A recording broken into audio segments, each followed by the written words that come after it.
Train your brain to stop reacting. You are not responsible for their emotions. Let that sink in for a second, because on the surface it sounds freeing, but the truth is, most of us don't actually live this way. We walk around carrying the weight of everyone else's feelings on our shoulders like it's our job to make sure no one ever gets upset, no one ever feels disappointed, and no one ever looks at us the wrong way. And yet, no matter how much effort we put into that mission, we always fall short, don't we? Someone is always unhappy, someone is always critical, someone is always carrying emotions that we think are about us, but they're not really about us. The problem is not that people feel what they feel. The problem is that we instantly react to their emotions as if it's our duty to manage them. Someone sighs heavily at the dinner table, and suddenly you're overthinking. Did I say something wrong? Did I upset them? A coworker snaps at you in a meeting, and before you've even had a chance to breathe, your heart rate spikes, your body goes into defense mode, and you're reacting, either by snapping back, shutting down, or replaying the whole thing for hours in your head. That's the trap, that's the cycle. Their emotions get projected outward, and you absorb them like a sponge, reacting without pause, as if you've just been assigned responsibility for fixing it. But here's the truth. You're not responsible for someone else's emotions. Their emotions belong to them, not you, and the sooner you train your brain to stop reacting automatically, the freer you will feel. So how do we do that? Let's be honest. This isn't natural for most of us. We're conditioned from a young age to respond immediately to other people's moods. If a parent was upset, we walked on eggshells. If a teacher was frustrated, we learned to stay quiet. If a friend was hurt, we rushed in to comfort, to fix, to make it right, even when it wasn't ours to solve. That conditioning builds a reflex. See an emotion, react to it. Hear frustration, defend yourself. Notice disappointment, try harder to please, and that reflex is deeply ingrained. But here's the good news, the brain can be retrained.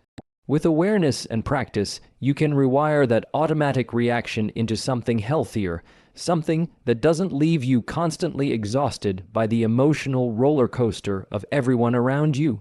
Think about it like this. Imagine someone walks into a room holding a cup of coffee. They trip, the coffee spills, and it lands on you. Instantly you're covered. Now, was that your coffee? No. Was that your trip? No. Did you get splashed anyway? Yes. That's how other people's emotions work. They're carrying their own cup, filled with their stress, their anger, their disappointment, their fear. And when they stumble, it spills.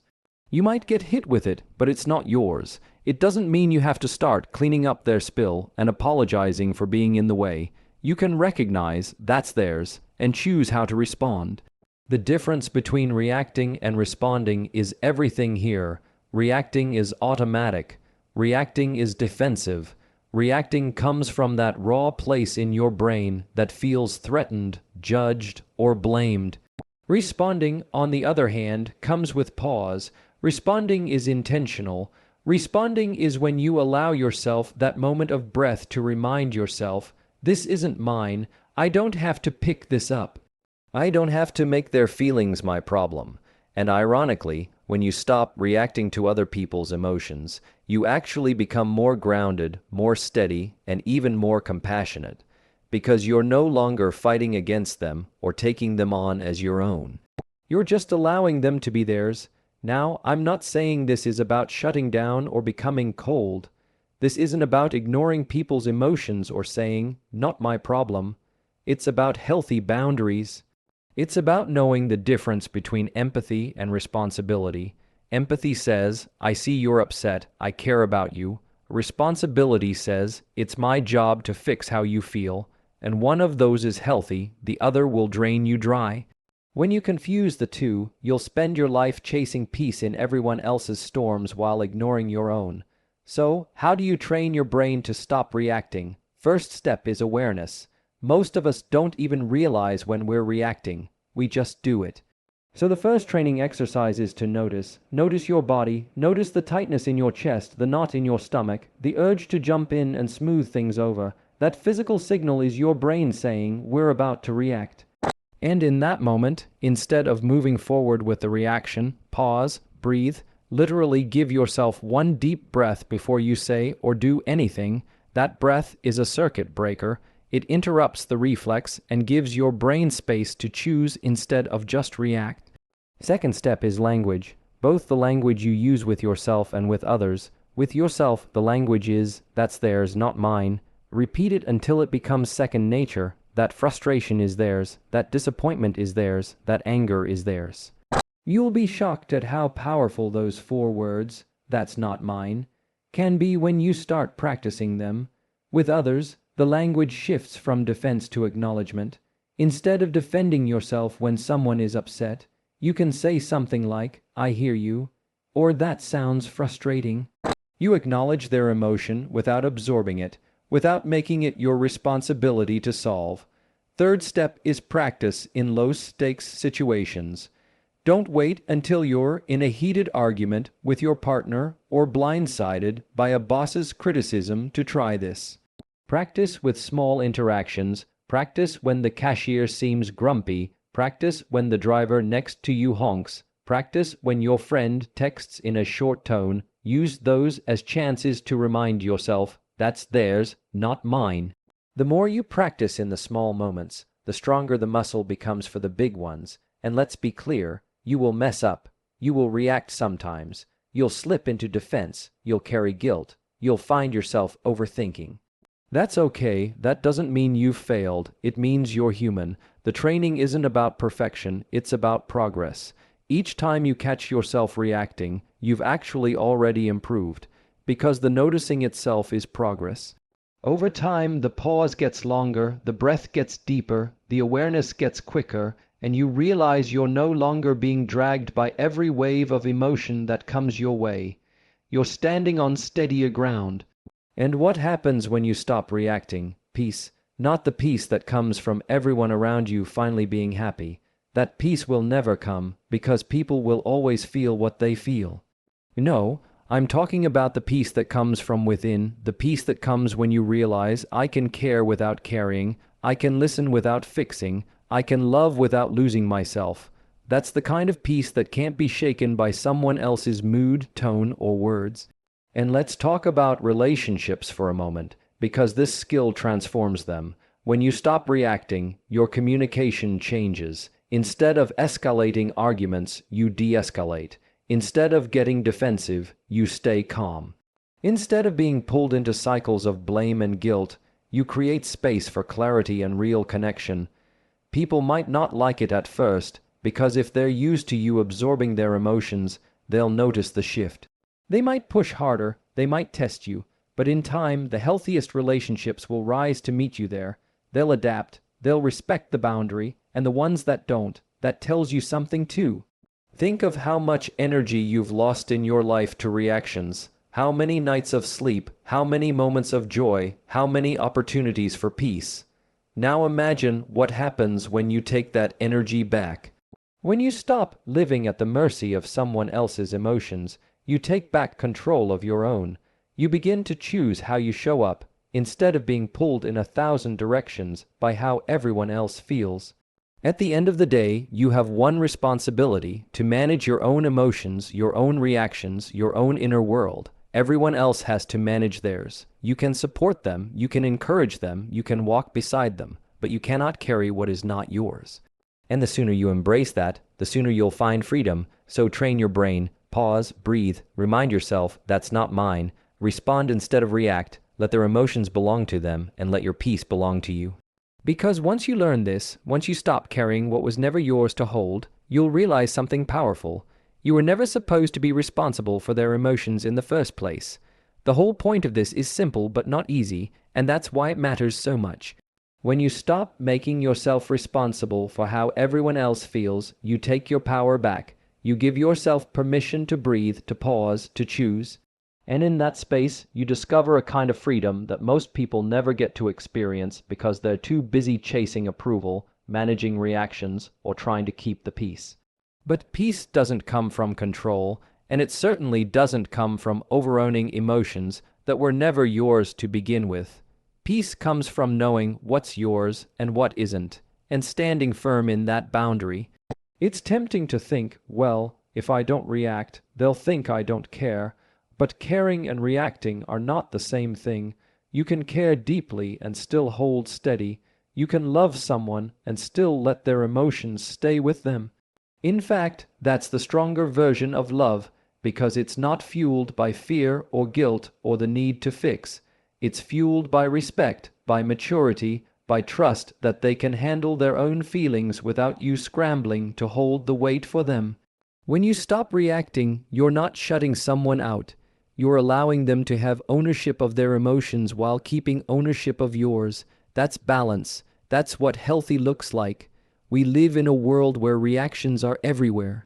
Scroll through social media, and it's all reactions. Comment sections, reactions. Road rage, reactions. Arguments at work, reactions. Families falling apart, reactions. It's like a reflex we never even question. But when you train yourself to step out of that, to pause instead of react, you suddenly see the whole world differently. You stop being pulled into every storm, every wave, every spill. You stop being tossed around by other people's moods, and you realize that most of the time their emotions were never about you in the first place. They were about their stress, their day, their past, their fears. You were just standing close enough to get hit by the splash. Here's what happens when you consistently practice this. People's words stop having the same sting. That criticism from your boss, you don't spiral for hours, because you know the tone came from their stress, not your worth. That sigh from your spouse, you don't run through a checklist of everything you could have done wrong. You give them space to own their sigh and you stay steady. That friend who's distant, you don't overcompensate, trying to drag them back into comfort. You give them the dignity of feeling whatever they feel without making it your job to fix it. And in doing so, you start living lighter. You start waking up with more energy. You start reclaiming mental space that was once eaten up by everyone else's feelings. And I want to point something out. When you stop reacting, you don't become indifferent. You actually become stronger in your influence. Think about it. When someone is spiraling and you meet them with panic, the spiral grows. But when someone is spiraling and you stay calm, you actually give them an anchor. You model steadiness. You show what it looks like to breathe in the middle of the storm. And often, without even realizing it, they begin to calm down too. That's the power of refusing to react. It doesn't just protect your peace. It invites others into it. This is why boundaries matter so much here. Boundaries are not walls, they're definitions. They're the lines that say, this is mine, that is yours. Without those definitions, everything bleeds together. Their anger becomes your guilt. Their disappointment becomes your shame. Their frustration becomes your overthinking. But with boundaries, you can separate it. You can look at their anger and say, that belongs to them. You can look at their disappointment and say, that's theirs to process. And you can still care, still be present, still support, but without crossing the line of ownership. Because once you own what isn't yours, you lose yourself.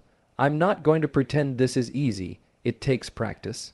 It takes failing, trying again, and failing again.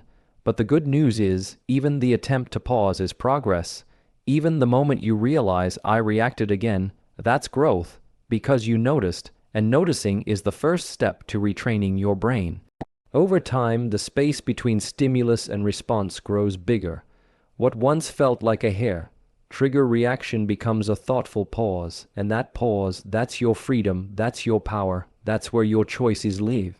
And in that pause, you get to decide, do I want to carry this or not? Do I want to let this sink into me, or do I want to let it pass by? Do I want to spend my energy fixing this, or do I want to stay grounded in my own lane? And more often than not, the healthiest choice is to let it stay with them, because it's theirs, because it was never yours to begin with. Think about the relationships in your life. How many arguments, how many moments of tension, how many sleepless nights could have been avoided if you'd paused, if you'd reminded yourself, this isn't mine? How much of your life could you get back if you stopped carrying what never belonged to you? Imagine the freedom of not being weighed down by every sigh, every tone of voice, every look. Imagine what it would feel like to finally leave with emotional clarity. Yours is yours, theirs is theirs. That's not cold, that's healthy. That's not distance, that's wisdom. And maybe the most powerful part is this. When you stop reacting, you stop being controlled. Think about that. As long as you react to every emotion that comes at you, you're not really in control. They are. Their mood dictates yours, their anger sets your heart rate, their disappointment defines your worth. But when you step back, when you take that pause, when you remind yourself, that's not mine, you reclaim control. You choose, and that's the kind of freedom nobody can take from you. So here's the final takeaway. Your job is not to manage the world's emotions. Your job is not to keep everyone happy, not to absorb every frustration, not to bend yourself to avoid every sigh or glare. Your job is to manage yourself, your reactions, your words, your peace. And when you do that, you not only protect your own mental and emotional health, you give the people around you the gift of seeing what real steadiness looks like. You give them permission to handle their own emotions while you model what it looks like to handle yours. And that's the kind of strength that changes everything. That's the kind of strength that breaks cycles. That's the kind of strength that brings real peace, not the fragile peace of keeping everyone else happy, but the solid peace of knowing who you are, knowing what's yours, and letting go of the rest. So train your brain. Breathe before you react. Remind yourself what's yours and what isn't. Let their emotions belong to them, and walk lighter, freer, steadier. Because the moment you stop reacting and start choosing, the moment you stop owning what isn't yours, you finally discover the truth. You were never responsible for their emotions, and you never had to be.